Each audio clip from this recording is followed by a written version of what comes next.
Hey, what's up, phone lovers? Welcome to the Mobile Roar podcast for the week of April 22nd, 2015. I'm Joe Fedua. And I'm Chris Chavez. And I am Kevin Kraus. It's also Earth Day, so happy Earth Day. Yeah, I was just going to wish everyone a happy Earth Day. Fellow Go celebrate by Earthlings. watching the Don Cheadle version of Planet, or Captain Planet. That's what I do every year. That's the best. That's seriously like one of the first things I did this morning. I went and watched all 4 episodes of that on Funny or Die. It's so good. It's a classic. A modern day classic. All right, so on this fine Earth Day, we actually have some pretty cool breaking news to talk about. Just happened a little bit ago. Breaking news. Exclusive, not really. So Project, how are we going to pronounce this, first of all? Phi? Phi. I think it's Phi because it's like the second half of Wi-Fi, right? Yeah, you're right. You're right. Good call. Project Phi, which is the Google MVNO, which has been rumored for a while, and now it's official. We have some more details about it. So right off the bat, it's only available on the Nexus 6.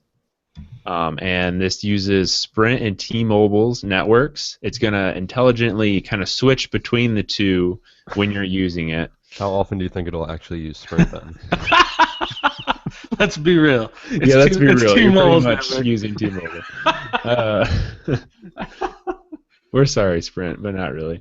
Actually, I did think it was funny in the announcement video. Google says like leading carriers that they've teamed up with, and I'm like, well, not really. Actually, it's the two like least popular carriers in the U.S. mean, but leading when you compare them to like Cricket and like other places. I mean, even Cricket's like AT&T. Like, there is no other. Like, who else do we have? Like, Metro PCS is probably like the only.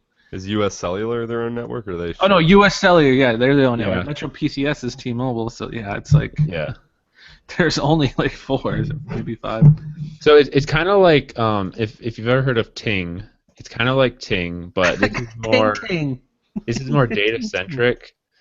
So right off the bat, your plan, you pay $20 for the basics, which is like talk and text, and then you can choose how much Unlimited. data you think you're going to need. But you're only charged for how much you use. So you can choose like a 2 gigabyte of data plan, which is another $20. But if you only use like 1 gigabyte, you will get a credit for $10 that you didn't use. So it's pretty cool. You only pay for what you use. I mean, theoretically, wouldn't everyone just say, I'm going to go with the 10 gigabyte plan and just whatever I use? Unless I guess you want to cap yourself. I would just go with the 1 gigabyte plan, and because they're not like charging you overage fee other than it's basically on demand, like data on demand. And from what I understand, it's prorated, so it's not just if you use 1.5 gigabytes instead of paying $20, you'll only pay $15. So yeah, I'm just going like if you go to their website, there's a fi.google.com/about/plan. You can choose your gigabyte amount, and then it has like a breakdown where you have a slider, and you can see like, okay, I used 1.5 gigabytes of a 20 gigabyte plan, so I get 5 gigabytes back. So you don't even really need to choose gigabytes, right? It's just I'm not sure why you would need to. Maybe they're just using this to like make people feel comfortable and stuff. Make it make sense, but really you're just being charged for what you use. I was gonna say, like, that'd be weird. I mean, I guess it's like for budgeting reasons. Like you personally could be like, well, I can spend this much money on my wireless a month, and then you kind of hold yourself to that limit yourself. But Google doesn't really. I mean, yeah, the price just depends on what you use. So I'm not sure if you like pay up front and then you get a credit back, or like I'm not sure how all that works. Yeah, well, because if you pay up front, you wouldn't want to do the 10 gigabyte plan because then you're paying $120 a month, and then you have to wait for your credit back. Yeah, they give you the money back. I don't know if it's credit to your next bill or if it's actually just refunded to you, but it says that you'll get your money back and you only pay for what you use. So it's pretty cool, and I guess you can finance a Nexus 6 now if you don't want to pay for the entire thing up front, but it's only Nexus 6 right now. Would have been nice if they had it like with the Moto G or something too. Yeah, or even just throw in the Nexus 5 or just another option for a smaller Yeah. handset for people that want to. Honestly, the Nexus 5 would have been perfect, but I mean, I guess there's some hardware stuff involved, but This damn. this thing, it's a really cool idea. Actually, I really think this idea is really cool. I mean, theoretically, depending on how much data you use, you're paying as little as $30 a month, and then, I mean, I guess they're assuming people that own the Nexus 6 are probably pretty higher up on the spectrum of data users, probably, I would guess, especially with the big screen and you use it as a media device. So most people probably pay more, but it's a really good thing. I think this is almost more uncarrier than any uncarrier T-Mobile thing that they've done. So Oh yeah, for sure. I could see John Ledger trying to cop to this program as a T-Mobile policy, something similar. Yeah. I was just gonna say, John Ledger has been tweeting about it. Yeah. He says, Interesting. of course, Google tapped Uncarrier for Project Fi. When you want to shake up the industry and provide awesome service, call T-Mobile. I love it. He says, T-Mobile and Google go way back to the G1, and we're excited to bring another great choice to customers with Project Fi. So John Laguerre's loving it. He's all over this. Yeah. So there is no unlimited data option, and then you have your data budget, and then yeah, if you go over, they just charge. It's the same thing. So you just basically set your budget, how much you like ideally want to pay, but Yeah.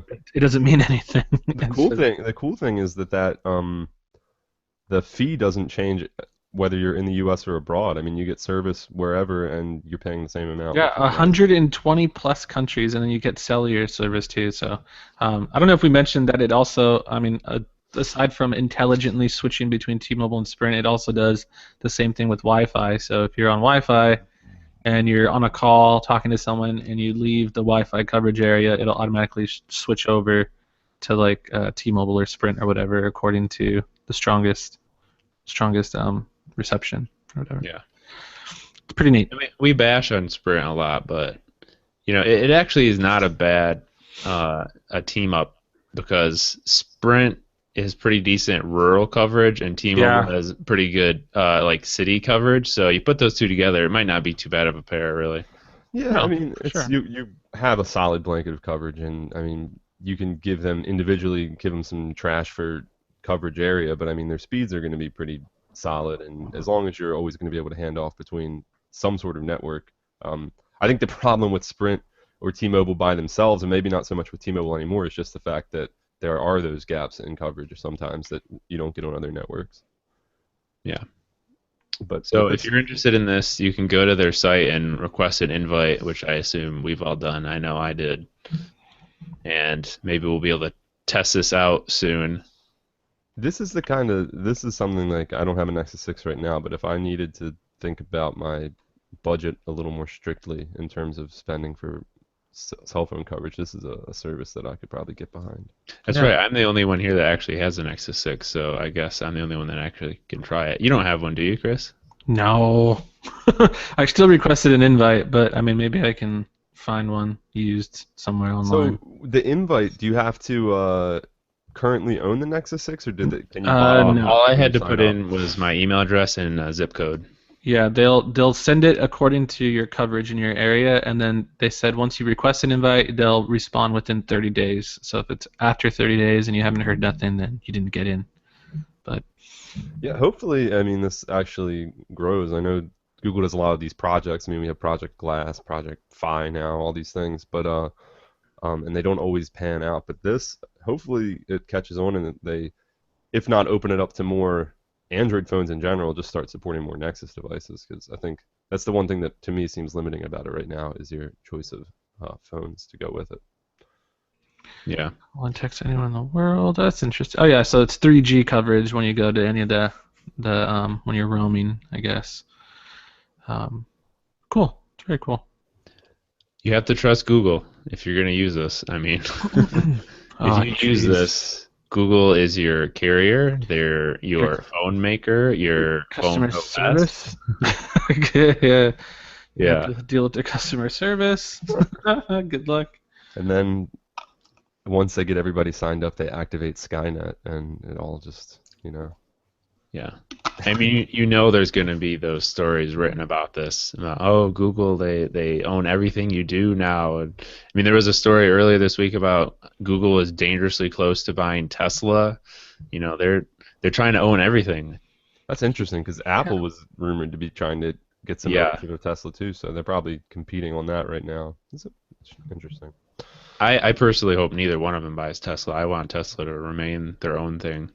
Yeah, for sure. All right, so let's move on. Speaking of Apple, late last week, Chris and I worked together on a iPhone versus Samsung Galaxy S6 video / post. Chris, why don't you talk a little bit about that? Face off! We compared the Galaxy S6 to the iPhone 6, and I mean, it was pretty much a landslide victory for the S6. There wasn't really much that the iPhone could really. Which I'll point out, a couple of people commented and they're like, "Surprise, surprise! Fandroid Pixie S6," which I mean, kind of.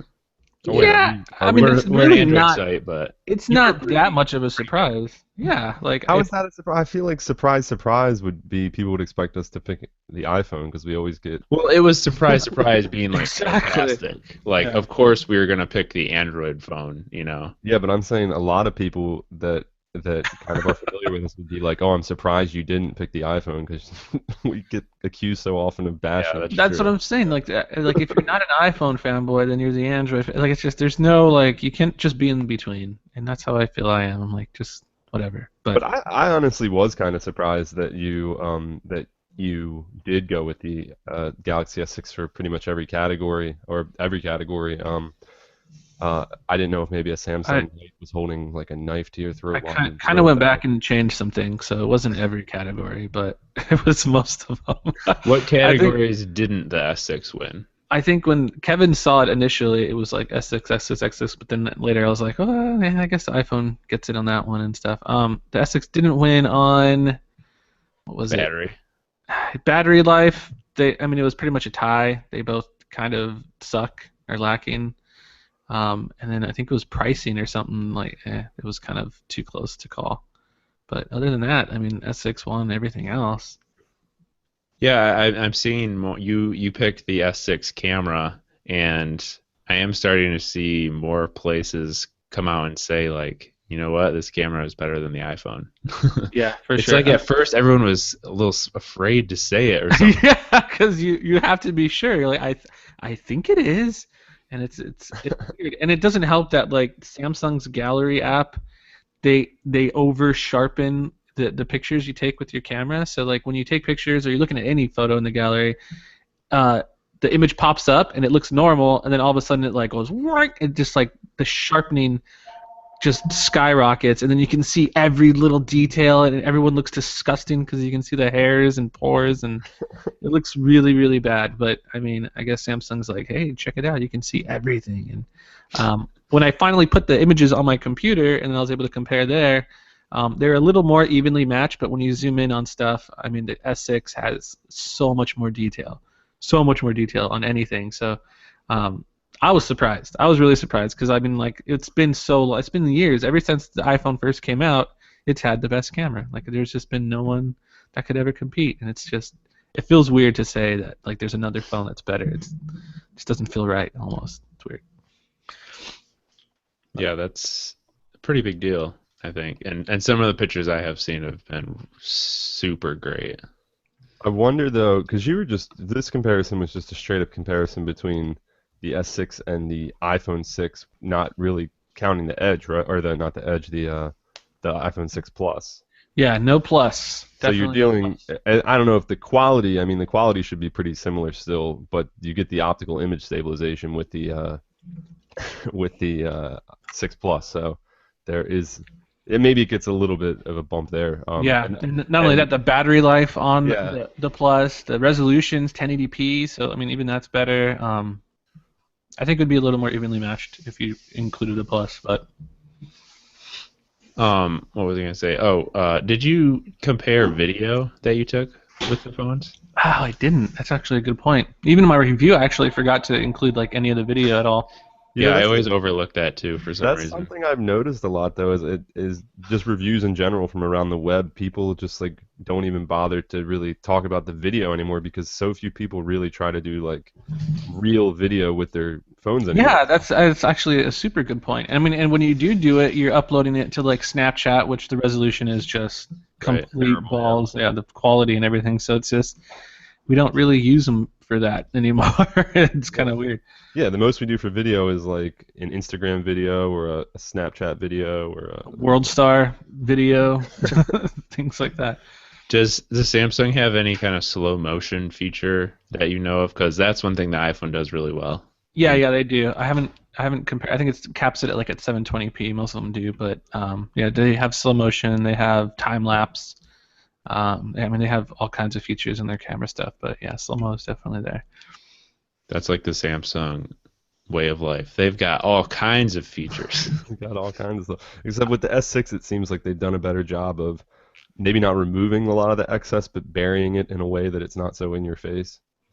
Yeah, I don't So know if because okay, so the iPhone when the iPhone 6 came out, they upped the slow motion to like 120 frames per second yeah, or something. They gave it a bump, so it's like even slower now. And then I think the S6 is still at the previous version.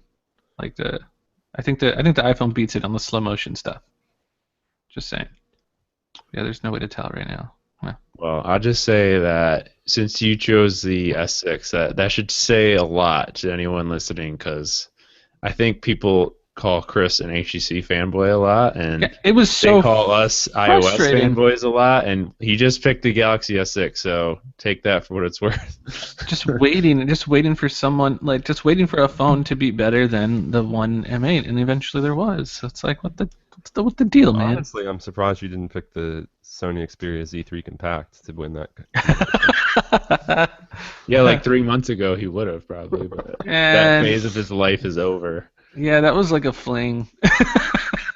I mean, I still miss the size of that phone. Like, don't get me wrong, but yeah, yeah. I highly recommend watching the video that went with that post that Chris and I did. It's pretty entertaining. I thought Chris's voiceover was pretty funny. Some of the things he says in it. Oh man, that was There's really also a bad. lot that I had to cut out that you said that I thought was hilarious. Oh yeah, Just like, well, it's funny.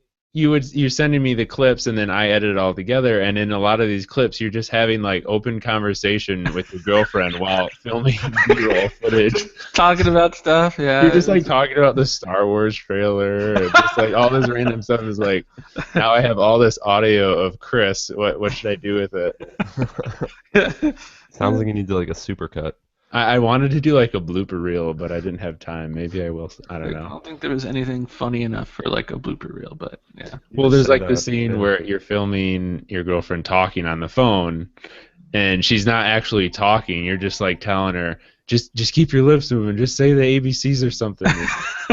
And she's Yeah, like, I don't know what to say. It's so hilarious. Uh, all right, so moving on to some of our quicker news. This was kind of lame. Sony Xperia Z4 was announced this week Oh with gosh. very, very little fanfare, I will say.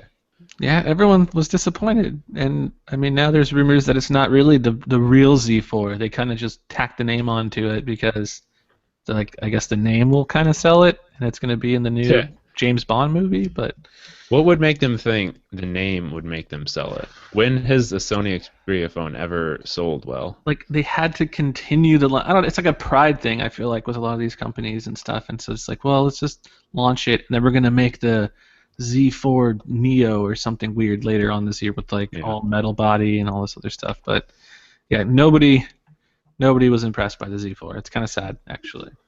The one Yeah. thing I like about it is they have it in 4 colors: black, white, gold, and then like I don't know, it's like a really bluish, silverish color. I don't know if you saw that, but it's pretty cool color. Oh, like a turquoise or something? I think. Not really. It's more silver than blue, Oh, okay. but it's really cool looking. But yeah, I mean it's kind of a bummer phone. But still Uh, good. Still yeah, good. It it just didn't still blow is good. anyone's mind. Yeah. Right. Android Wear got a pretty big update this week. You can draw emoji, which people are saying is like a response to the Apple Watch emoji.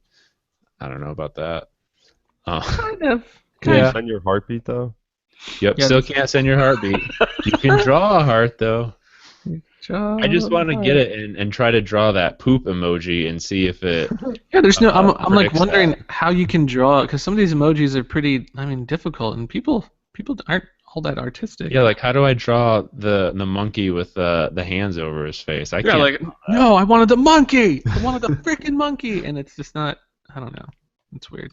You can So, also flip your wrist to scroll through your cards, which I'm not sure how often I would use that, if ever. I actually want to turn that off because I mean sometimes I like flick my wrist to like kind of get the watch facing me, and Mhm. yeah, I wish I could turn that off because I don't know. I feel like all of my cards are going to be scrolling all the time. Yeah. I think probably the biggest deal with this update is Wi-Fi. Apparently, all these smartwatches, except for the original G Watch, have Wi-Fi chips in them that have not been enabled. And this update enables them, so if your phone like disconnects from the watch for a little bit, you're still going to have Wi-Fi to get like cards and stuff on your watch. But they say this is not to use as like a standalone watch. It's mainly just for those times when Bluetooth disconnects for a while, which But is you could. You good. could. I have to imagine that's just going to absolutely destroy battery life, though. I wonder if it will. I don't know. I mean, I guess like Bluetooth LE is probably the way to go, but we'll see. We'll Yeah. see. I still haven't got the update. As usual, it's rolling out pretty slow. Yeah, they said it'll be in the coming weeks, and then there was an Android Wear update, which I was hoping maybe if I installed that it would somehow just That's what you always trigger. think, too. I do the same thing. It's like, oh, I got to get the latest Android Wear. Got to Yeah. get the latest Google Play services. Never helps. Nope. All right, so let's talk about our good friends OnePlus. Yeah. OnePlus guys. You're still going to need an invite to buy the OnePlus 2, which I'm pretty sure we joked about last week, and now it's actually true. Yeah, I mean it's their business model. I mean that's how they manage to sell the phone for so cheap and all this stuff. They have like very low overhead and all that, but it's really no surprise, honestly. That is OnePlus. That's how they do things. Are they going to at least like offer existing OnePlus One owners the ability to buy it without like give them like an instant invite? I feel like that would be fair. That would would be, yeah. Totally fair. I mean, I'm sure they're going to do like all these different promos and stuff for invites and have people do crazy things. And I mean, really, yeah, like you said, the top priority really should be just give current owners an invite. If owners are even that happy, I'm not really. Yeah, most people I talk to that have a OnePlus, they're pretty dang happy with the phone. So I think I don't know. You say you're not surprised that they're doing this. I am a little surprised. Just there's been so much backlash and negative response from the invite system. I'm surprised they would still do it. Yeah, but you know what it's done? It's kept their name in the news. Exactly. Like, it's kept us talking about it. It Like it's, literally has. Like they love it. Every single time someone like bitches about it, they're just like, yeah, just keep talking, keep us on your lips. Like it's like in some way they're trying to create like this cult of personality type of Apple thing where it's like you're exclusive if you have the OnePlus phone. You know, it's like Yep. you feel like you've earned it or you have some sense of you know, you're It part of a is. special group. So little hipster, the hipster phone, they're Android hipster they're phone. definitely building that following up. Never settle. By now they definitely should have learned from their lessons and figured out how to meet demand. You know, there's like no reason why they can't produce enough They phones. should be able Yeah, to they have 1,000 employees now. Come on. speed up the process. Well, remember that like the 1,000 employees, they just opened up like a few stores or something in Shanghai, so that's like 50 people for every store So do probably. you need like an invite to go into the store? How does that work? I don't even know what I would do if I saw a OnePlus store. It's I'd just just weird. run They just away. have all these weird OnePlus accessories and stuff. I mean, I don't know. Things are a lot different in China and stuff, with like MIUI being huge and all that stuff. But it's just a lot different out there. Like that stuff would never fly out here. But I mean, over That there, is funny. They have like that, all those accessories like that power bank, whatever. You go into the store. Hey, I'd like to buy this.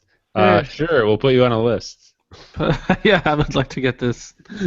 But it's right Power here. bank. Can I just buy it and walk away? No, sorry. Maybe I should just go to Best Buy. Do they even have Best Buy in China? Future I doubt Shop, something. I don't know. All right, so that's pretty much all the news we had this week. Let's just go into our wins and fails because I think we have some pretty good wins and fails this week. Yeah. Who's kicking it off? Oh, yeah, we're doing wins and fails. Welcome back, Kevin. Sorry, I got distracted. I was reading something. This is the Mobile Roar podcast. My Episode. win. So I mean, my win is specific, but it's first. Last week my win was that I was excited about the Star Wars trailer. It came out, and I think most people agree it did not disappoint. Mind blowing, amazing. I've just been like, I'm so locked in for this movie. I can't wait to see it. But Yeah, and then you realize it's 8 months away, and it's like, oh my god.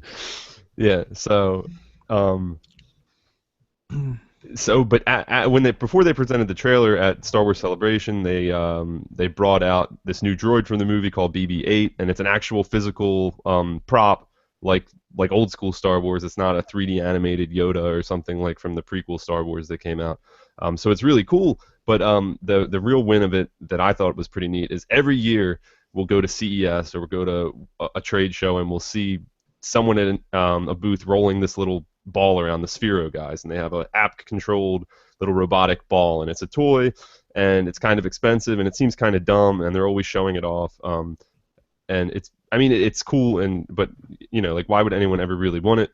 But it turns out that this guy from Disney, Bob Iger, Disney CEO, he had heard of Sphero, and he thought this technology would be great for bringing this BB-8 droid to life. So they used Sphero's technology to build this rolling ball droid. They got some magnets that hold the head on in place. And there's actually some videos online of people that have already modified their Spheros to look like BB-8. And there should be an actual working toy version of this coming out in the fall. So I think that's pretty awesome. That is going to sell like absolute bananas for Christmas. Yeah. It Yeah, really will. That's going to be, well, I don't know if it'll be the next Furby, but it'll be not I mean, yeah, I was so impressed with when that real working droid rolled out on stage, because I think, like most people, I assumed it was CGI in the original teaser trailer. Yeah, And I have read that they did have to do something special to get it rolling that fast, because in the teaser trailer, it's like flying. yeah. Where on stage, it was just kind of like leisurely rolling around slowly. I mean, I'm sure they'll enhance it in some way with CG, but I mean, what really impressed me was when, you see this concept and you think, and you hear that they're going to use physical props, and you think, okay, so when it's like standing still, they'll have a physical prop, but probably when it's moving around, they might have to animate it. But then to actually see it come out on stage and exist, and then to find out the technology that went into it that made it possible, it's just a pretty cool little story, I thought. So. I would love to see the sales numbers on Sphero. Like, I mean, I feel like nobody really bought it, and like they were always showing it off, and it was kind of cool. But it was just like, why would I just want a remote control ball? But they did it. They hit it big. I mean, like, this is the best thing that could have ever happened to them. It's just so nuts. Yeah. Yeah, Sphero is one of those things I always wanted, but I could just never justify buying it because I'm not. They're kind of pricey. Yeah. Throw BB-8 on it though, and you have every reason to buy it. Yeah, I know. I mean, I'm guessing they probably had like their projections and stuff, and they're like, man, if we don't like do something within the next couple of months, we're gonna go under. And then all of a sudden this happened, and they're just like, yeah. And actually, the sort of interesting side note to this is that Bob Iger, this Disney CEO, he used to be pretty close with Steve Jobs, so that's kind of why he's like in on this technology. I don't think Steve Jobs introduced him to Sphero, but he seems pretty connected to the idea of the new things that are happening with mobile tech and everything. So good for them though, and I think it'll be pretty cool. I'm looking forward to seeing it in the movie and getting my hands on one of the ones that actually the toy that I can play with. That'd be pretty cool. Speaking of Disney, I thought that the BB-8 on stage sounded a little bit like. Have you guys seen Wall-E? Yes, because the way he talks is like. Yeah. It's like they're using sound effects from Disney's archives. Yeah, they really were. You know what? I really would not be surprised if just maybe in the background, not like an actual character, but they have like a Wall-E droid Easter egg thing in there. That would be so Disney. Yeah, I mean, insanely epic. What was it? One of the Star Wars movies has E.T. in it in the background. Yeah. It was episode like whatever, one of those When episodes. they're in like the Senate or whatever. Yeah, that was blatant and obvious. And then Yeah. Star Trek, I think Star Trek, they had an Easter egg where R2-D2, one of the ships exploded, and you could see him like flying through in space or something. That one was pretty cool. Yeah, We'll see some Easter eggs. I'm I'm Well, sure like- there'll be some cool nods. I wouldn't even be mad if they introduced him as a full-fledged droid in one of these. Just like had him like the main character. Like that would Yeah. jeez. Well, so this BB-8, I mean, kind of speaking of Wally, I mean, he's definitely going to be like the cute, like probably funny character, but I'll take He's- BB-8 over Jar Jar Binks any day. Like, Oh, yeah, heck for sure. yeah.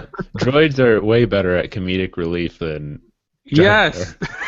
Oh, Misa Dudada. Freaking stupid lizard man. He's that's cool. great. I love the character design of BB-8. Just like little ball, little floating head, and he can move around everywhere. He's not really as slow as R2. He can like traverse land so quickly.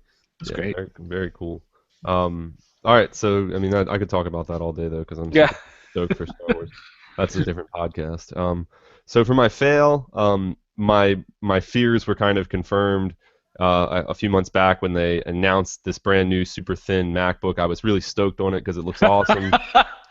But as we learned more about it, it's there was some kind of the gloss kind of faded off, and now the reviews are in, and like we mostly suspected, it definitely is small. It's definitely sleek. It's definitely a cool little notebook, but it's not. And I mean, it's not intended to be, but it's definitely not a workhorse. It's definitely not a computer that you can buy as a replacement to like a MacBook Pro or as a desktop replacement even. So it's It's a little bit tablet with a disappointing. keyboard. Yeah, it's a little bit disappointing. But a lot of people have kind of referred to it sort of as just a future-looking prototype. That in future iterations, once they can make it more powerful. And there's just some Apple is using this basically mobile grade processor, and they pulled out like the actual fans and stuff, but it still actually gets very warm when it runs. There's some heating issues. The USB-C is cool, but again, the limited port capabilities is kind of a detractor. So it's all that glitters is not champagne gold like the MacBook, but. I wouldn't be surprised if Apple had tested this thing with iOS on it for a while to see if that's what it should ship with, because it's such a weird in-between product. Yeah, I mean, it reminds me of like the Surface stuff, right? Like all those Microsoft Surface like 3 and 2 and all that. All those use mobile processors. But it's not as adaptable as the Surface. It kind of falls short because they're just selling it as a laptop, whereas the Surface at least is selling itself as a tablet / laptop hybrid, and this is just a laptop. So, Yeah. The thing is, though, I don't think very many people use the Surfaces as actual tablets, because there's really not a lot of apps. But then again, OS X on the MacBook, there's really no tablet apps for that. So I don't know. It's weird. It's a weird time of like in between products that we're living in right now as like laptops and tablets. Yeah. What do people want, Yeah, I mean, I think that they'll take this to the next level. I mean, I think these will get better with time, and I think we probably will eventually see Apple, if not put iOS on a MacBook-like device. I think they'll at least implement more tablet-like features. But it's just weird seeing like, because everyone knows there are like a lot of shortcomings with this thing, but then like you read the review on The Verge and stuff, and like they keep talking about all the stuff that it's lacking and all the stuff it can't do and this and that, but they're just like, we love it and it's the future. Get over it. And their review is still like glowing.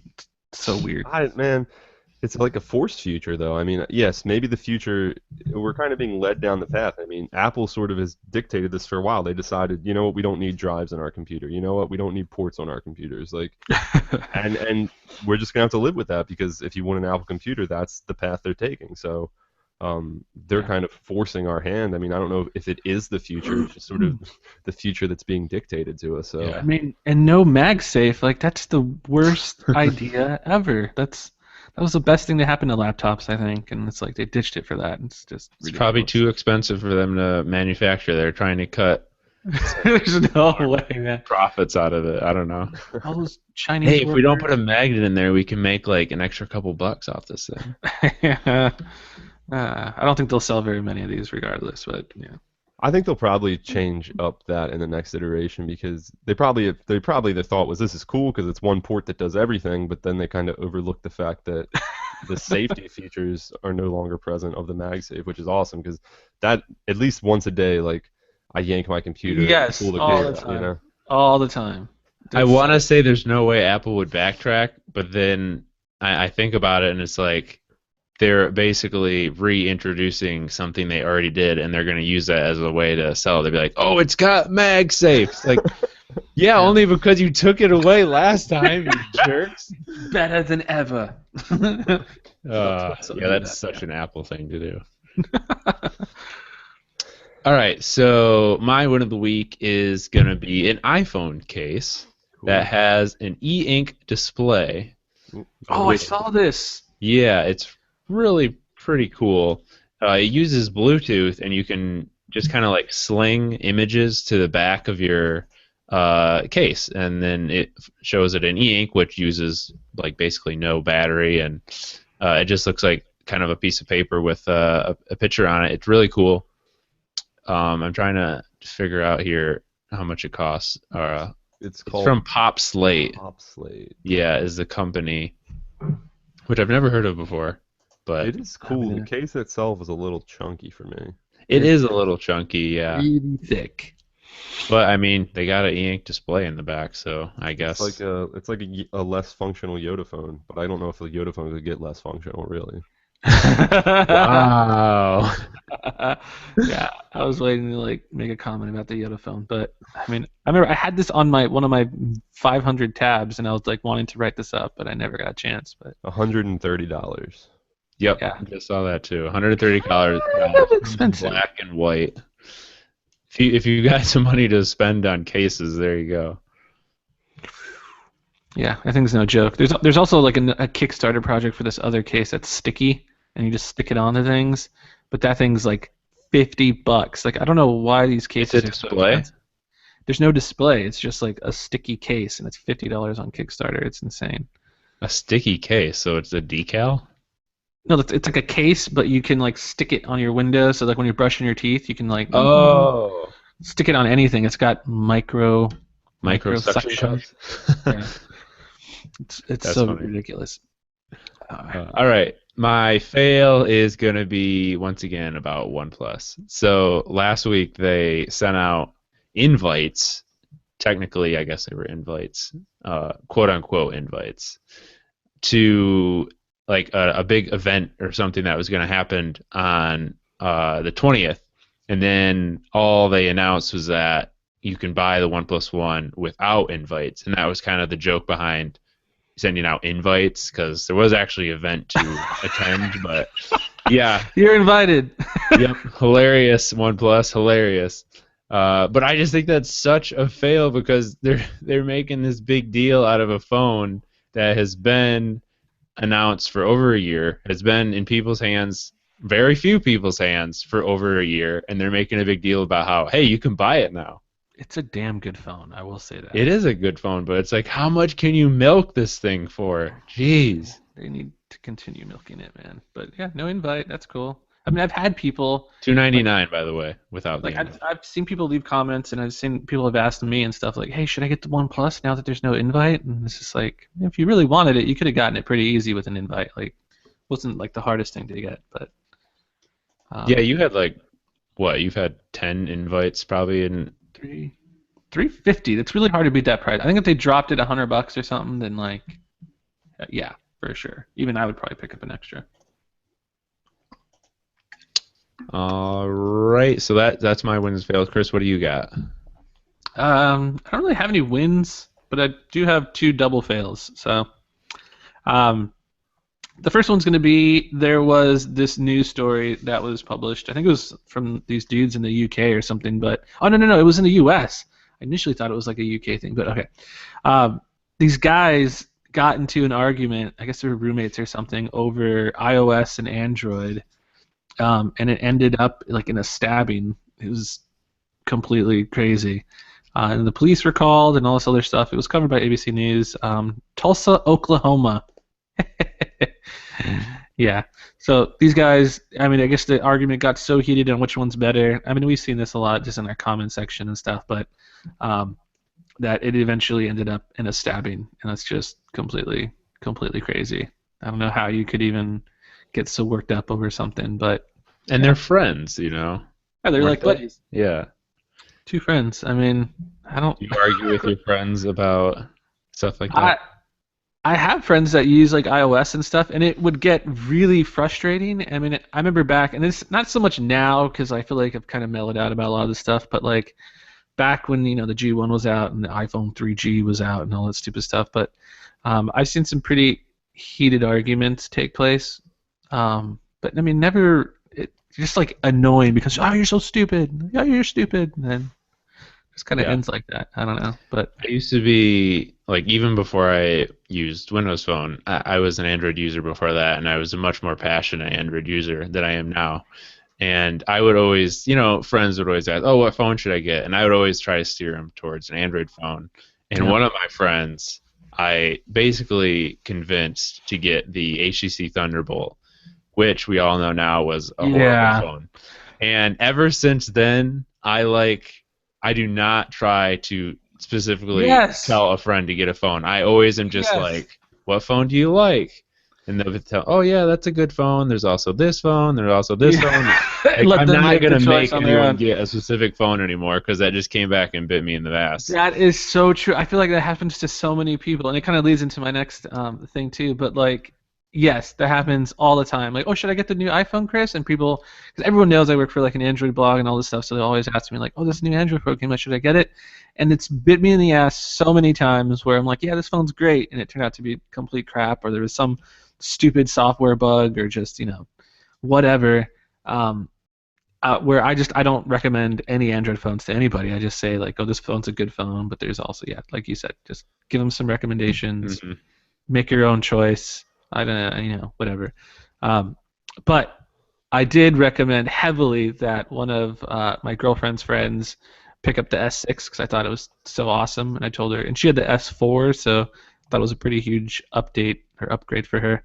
And then her phone got the auto rotate problem or bug. Hashtag Whatever the heck it is. RotateGate.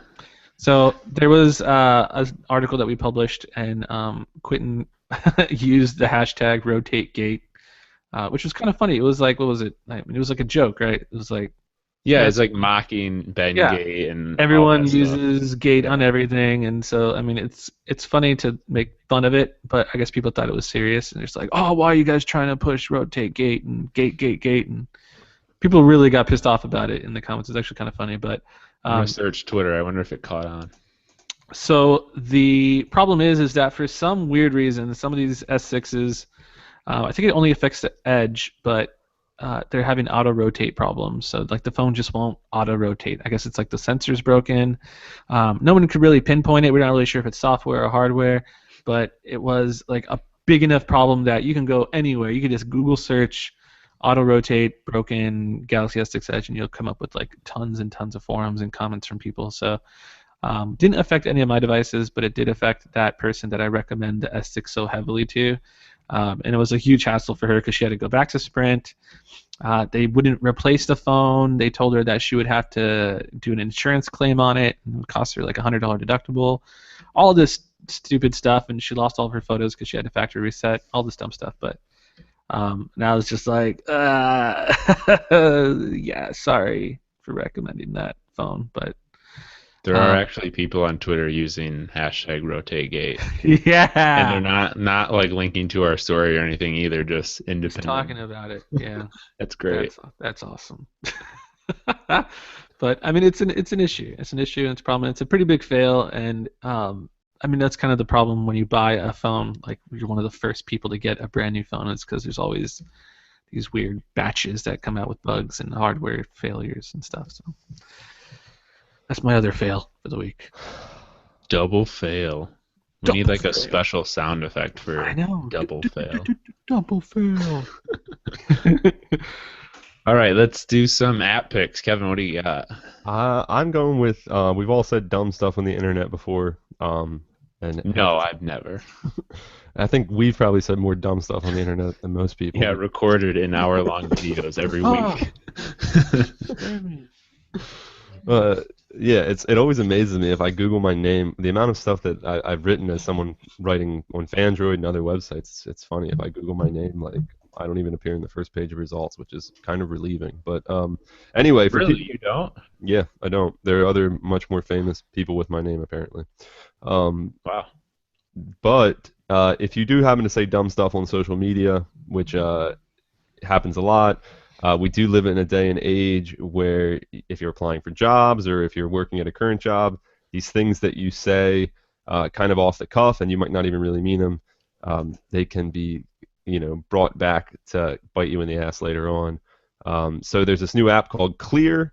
It was actually developed by a guy who suffered this same fate. His name was Ethan Kazhor, and he was actually the chief technology officer for Jeb Bush's presidential campaign, but he was let go after they found some offensive tweets that he had posted on the internet. So anyway, Clear is an app that will scan through your social media feeds. It will, using algorithms, identify potentially offensive tweets and offer you the ability to. Algorithms. Yeah, the algorithm is basically searching for racial slurs Yeah, and cuss words. swear words. So it'll find this stuff and it'll give you the option to review them and then seamlessly delete them from your feeds. So this is one step you can take to kind of clean up your internet history when it comes to the things you said. Unfortunately, it doesn't cover things like websites or personal blogs, and through some tools, it might always be possible to go back and check archived versions of things. So you're not guaranteed to be completely safe by deleting them, but it's a first step to kind of tidying up your appearance online. So pretty cool. Right now, there's a wait list to get the app. It's new and apparently pretty popular because people tend to say stupid stuff on the internet. Cool. Very true. Oh, it's iOS right now, I think. I'm not sure when an Android version will be out. And really, why is it even in a mobile app? Why wouldn't it just be like a website that you could go to Yeah. in your social network stuff? Yeah, not sure. All right, my app is called Hello, and it's by Facebook. Just launched today, actually, and it's I guess it's kind of a dialer replacement app, which sounds really lame at first, and I thought it was stupid at first too. But then I looked into it a little bit, and it's actually kind of cool. So it will show you who's calling you, even if you don't have that phone number. And of course, there's billions of people, millions of people on Facebook, so they have a huge library where they can look this stuff up.